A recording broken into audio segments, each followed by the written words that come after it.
4 UFC fighters who made it against all odds. UFC fighters are some of the toughest and most inspiring men and women in the world. Not only are they highly skilled professional athletes who have one of the riskiest and most dangerous jobs out there, but many of them have lived truly inspiring lives riddled with obstacles and difficulties which they have overcome time and again to prove that they are true fighters inside as well as outside the octagon. In this post, we will take a look at 4 fighters whose lives have served as an inspiration to me personally.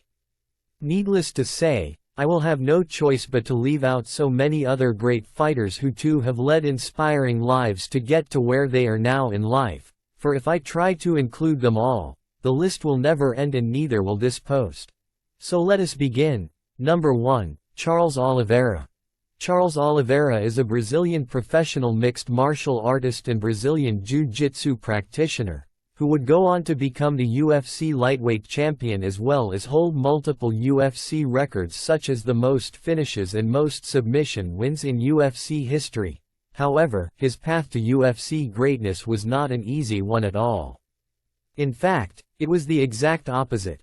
Oliveira was born on 17 October 1989 into a poor family in the favela, a type of slum in Brazil, of Vicente de Carvalho in Guarujá, São Paulo, Brazil. Like most kids in Brazil, Oliveira grew up playing football and dreamed of becoming a professional player one day. But when he was 7 years old, circumstances took a drastic turn for the worst. He became seriously ill and began experiencing regular pains in his body, making it difficult for him to even walk. On some occasions, he was unable to even move his legs. The doctors diagnosed him with rheumatic fever and heart murmur, which affected his ankle severely and caused him much pain. He was told by the doctors that there was a possibility of him being confined to a wheelchair for the rest of his life and would never be able to walk again. But neither Oliveira nor his family accepted the doctor's verdict. Oliveira decided that he would rather die than stop doing the things he liked. He was soon introduced to Brazilian jiu-jitsu by a neighbor named Paulo, at the age of 12. Since his family was poor, the gym's coach trained him for free as part of a social program. Oliveira's family would at times support him by selling discarded cardboard and street snacks to allow him to continue training. 2 years after he was introduced to jiu-jitsu by Paulo, Paulo was killed in a shootout. Oliveira was only 14 years old. Oliveira began his career in 2007, aged 18, in Brazil, and went on to compile a record of 12-0. The following year, he made his professional debut at the Predator Fight Championship promotion, which was a one-night tournament. He ended up winning all 3 fights and won the tournament. In December 2008, he defeated Mehdi Baghdad at the Kauai Arena promotion and beat Daniel Fernandez and Eline Silva at the Korea Fight promotion. Due to his victories in such a dominant fashion, the hype around Oliveira kept on increasing. He was named the 3rd best Brazilian prospect to watch in 2010 by Sherdog. In late 2009 and early 2010, Oliveira fought and won 6 fights in various events when he received a call-up from the UFC, making his debut against Darren Elkins in 2010. Much like his early life, Oliveira's run in the UFC would be full of ups and downs. But he always came back better and wiser and stronger until he finally won the UFC lightweight championship in 2021, around 10 years after his debut in the UFC. Number 2, Rose Namajunas. Rose Namajunas is an American mixed martial artist of Lithuanian descent, who competes in the women's strawweight division of the UFC, but before Namajunas became a 2-time UFC women's strawweight champion and the number 1 ranked fighter in her division, she had lived a life that was tough and unjust. Namajunas was born on 29 June 1992 in Milwaukee, Wisconsin to immigrant parents who had moved to the U.S. in 1991 from Lithuania. Her father suffered from schizophrenia and left the family when she was very young. In 2008, when she was 16 years old, her father died of pneumonia.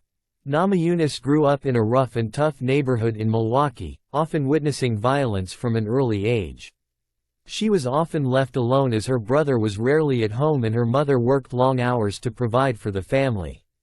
She also became a victim of child sexual abuse, something which she would speak up on later in life. At the mere age of 5, she began training in Taekwondo, earning her junior black belt by the age of 9. She would then go on to train in Brazilian Jiu-Jitsu. Even though she was the smallest girl in her neighborhood, she acted tougher than the others, thereby earning the nickname Thug Rose. While studying at Milwaukee High School of the Arts, Namajunas also began training in MMA, kickboxing, and wrestling.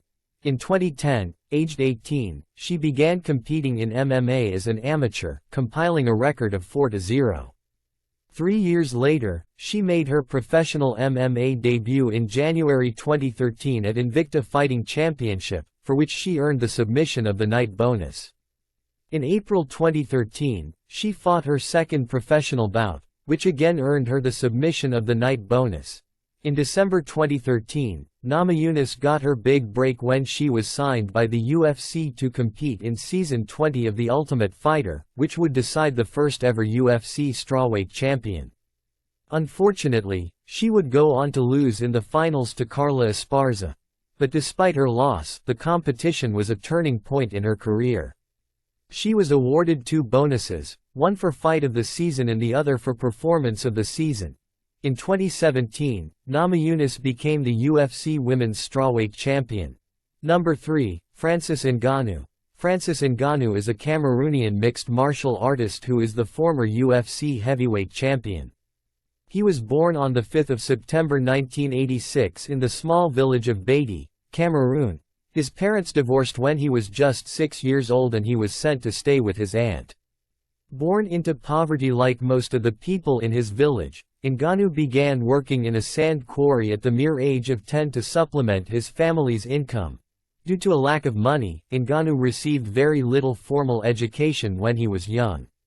He was often thrown out of class for not having books or for not being able to pay the school fees.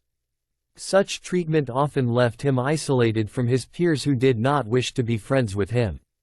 He would later describe his childhood as lonely and sad. But this very childhood would instill in him an intense desire to make something out of himself and prove everybody wrong, giving him a strong sense of purpose. Ashamed of his father's negative street fighting reputation, Ngannou refused the offers of gangs in his village to join them. Instead, he wished to do something positive with his life and dreamed of becoming a boxer. Naturally, no one in his family or his village supported or encouraged him. Everyone thought it to be a foolish idea as no one from Cameroon had ever made it as a successful boxer. Being as poor as he was, how would he do it then? They asked him. Instead, his family wanted him to get a normal job that would ensure regular and decent earnings. But Ngannou had a dream and he wished to act on it, instead of living a life he despised. He would rather try and fail than not try at all, he decided. He took up menial jobs and saved enough money to go to the city and begin training in boxing at the age of 22. His family was completely against it, but he went ahead anyway. A year later, Ngannou was forced to stop training due to an illness. For the next 3 years, he continued to do various odd jobs to survive, but he did not train. Finally, at the age of 26, fed up with the life he was living and with the dream of becoming a boxer still alive within him, Ngannou decided to leave Cameroon and travel to Europe illegally to achieve his dream. He knew well that staying in Cameroon would not help him achieve his dream due to the lack of opportunities. Ngannou's journey from Cameroon to Paris, France, has been told on several occasions by the man himself. It has become the stuff of legend now, more exciting and dangerous than any fictional movie script could ever conjure up. The hardships he had to endure during his long and arduous journey, and the life-threatening situations he was forced to overcome, are truly surreal. The journey took him a total of 14 months, wherein he traveled through Cameroon, Nigeria, Niger, the Sahara Desert, the largest hot desert in the world, Algeria, and Morocco, to finally arrive in Spain illegally on an undependable boat on his 7th attempt. In Morocco, he was forced to live in the forest to hide from the police, and he ate whatever he could find from garbage bins and drank dirty water that sometimes had dead animals in it to survive. He tried in vain to climb over the infamous barbed-wired Melilla border fence to get to Melilla, a Spanish city in North Africa. The attempt left him with cuts all over his body, for which he was taken to the hospital and then released into the desert. He then began trying to cross the sea from Morocco to Spain in a cheap boat used by refugees and failed 6 times in the attempt, each time being thrown into the desert again from where he had to find his way back again. On his 7th attempt, Ngannou finally made it into Spain with the help of the Red Cross and was immediately thrown in jail for 2 months for having crossed the border illegally. Upon being released, he made his way to Paris, where he had no friends, no money, and no place to stay. He was homeless and slept in parking lots when he came across the MMA Factory, a mixed martial arts gym run by Fernand Lopez. Although Ngannou had come to Europe with the hope of becoming a boxer, Lopez soon recognized his potential in MMA and convinced him to try it out, allowing him to train at the gym for free. In November 2013, he began his MMA career in France, compiling a record of 5-1. 2 years later, in December 2015, Ngannou made his UFC debut against Brazilian Luis Henrique.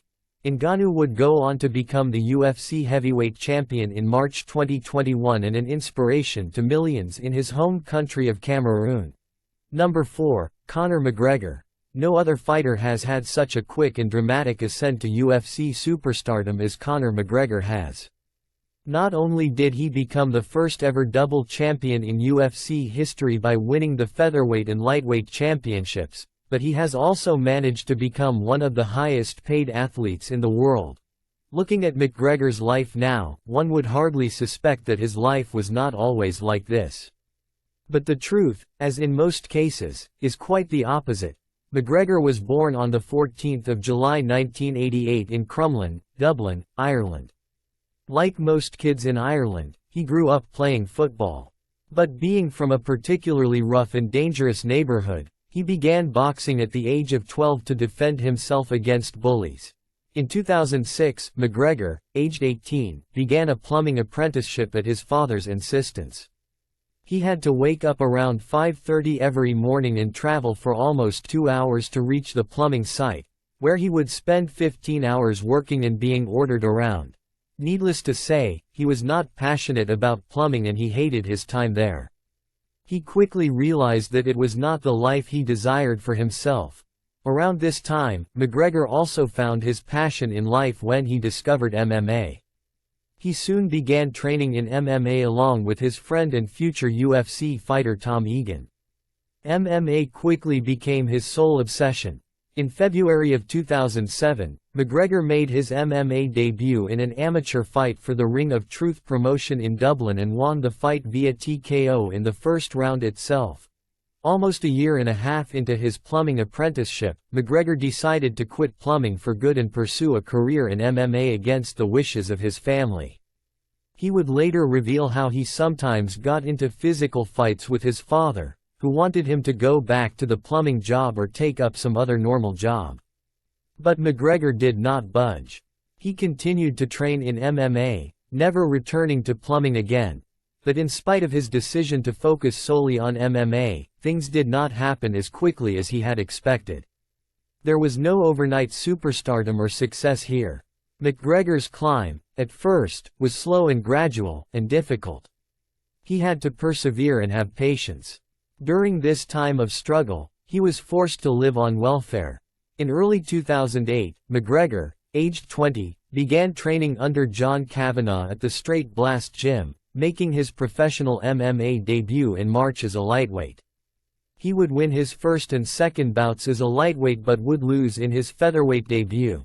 In 2011 and 2012, he went on an 8-fight winning streak, during which he became the first European professional mixed martial artist to win both the CWFC featherweight and lightweight championship. However, he still did not receive a call-up from the UFC, which was his ultimate goal. He would later reveal that during this period he even briefly contemplated giving up on fighting after hearing about a serious life-threatening injury suffered by a fellow MMA fighter. But, in 2013, he received the big opportunity he had been dreaming about for years. In February 2013, while UFC President Dana White was in Dublin to receive a gold medal of honorary patronage from Trinity College, he was besieged by requests from Irish fans to sign McGregor to UFC. White was intrigued by the hype and buzz surrounding McGregor and decided to meet him. A few days later, White offered McGregor a contract and signed him to the UFC. And the rest, as they say, is history.